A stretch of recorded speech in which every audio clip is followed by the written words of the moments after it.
In many physics experiments, we need to isolate particles with a specific speed from a beam of mixed velocities. This is achieved using a velocity selector, a clever device that balances electric and magnetic forces to filter ions. The core of the device consists of crossed electric and magnetic fields. This means the electric field and the magnetic field are perpendicular to each other, creating a unique environment where forces act in opposite directions. A charged particle enters this region with a velocity of v. Because the velocity is perpendicular to both the electric and magnetic field vectors, the particle will experience two distinct forces simultaneously as it travels through the chamber. First, consider the electric force. For a positive charge, this force acts in the same direction as the electric field lines. It is calculated as the charge Q multiplied by the electric field strength V, pulling the particle downward. Simultaneously, the magnetic field exerts a force. Using the right-hand rule, we find that a positive particle moving right through a field pointing into the screen feels an upward force. This magnetic force is defined as Q times V times as B. Notice the geometry: the electric force pulls down, while the magnetic force pulls up. The net force on the particle depends entirely on its velocity, as the magnetic component is the only part of the equation that changes with speed. For a particle to travel in a perfectly straight line, the upward magnetic force must exactly equal the downward electric force. By setting QE equal to QVB, we see that the charge Q cancels out, making the result independent of the particle's charge.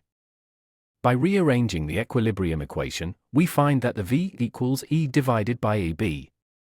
This means only particles with this exact velocity will experience zero net force and pass through the device without being deflected. What happens if a particle is moving too fast? If V is greater than the ratio E over B, the magnetic force becomes stronger than the electric force, causing the particle to deflect upward and strike the upper plate or aperture. Conversely, if the particle is moving too slowly, the magnetic force is insufficient to counter the electric field. The electric force dominates, pulling the particle downward, where it is blocked by the exit slit. By placing a narrow slit at the end of the chamber, we filter out all particles except those moving at our target velocity. This creates a monochromatic beam of ions, all traveling at the exact same speed. Let's look at a practical example. If we set our electric field to 2000 volts per meter and our magnetic field to 0.5 Tesla, only particles traveling at exactly 4000 meters per second will pass through the selector. Velocity selectors are essential components of mass spectrometers. By ensuring all ions enter the second stage at the same speed, scientists can accurately calculate the mass of unknown particles based on their radius of curvature in a subsequent magnetic field. The beauty of this device is its adjustability. By simply turning a dial to change the voltage on the plates, we can instantly shift the selected velocity to a different value without needing to rebuild the apparatus. To summarize, a velocity selector uses perpendicular electric and magnetic fields.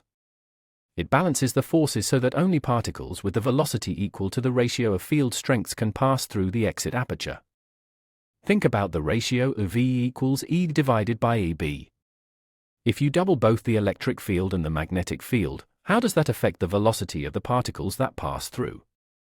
Since both the numerator and denominator are doubled, the factors of 2 cancel out. The selected velocity remains exactly the same.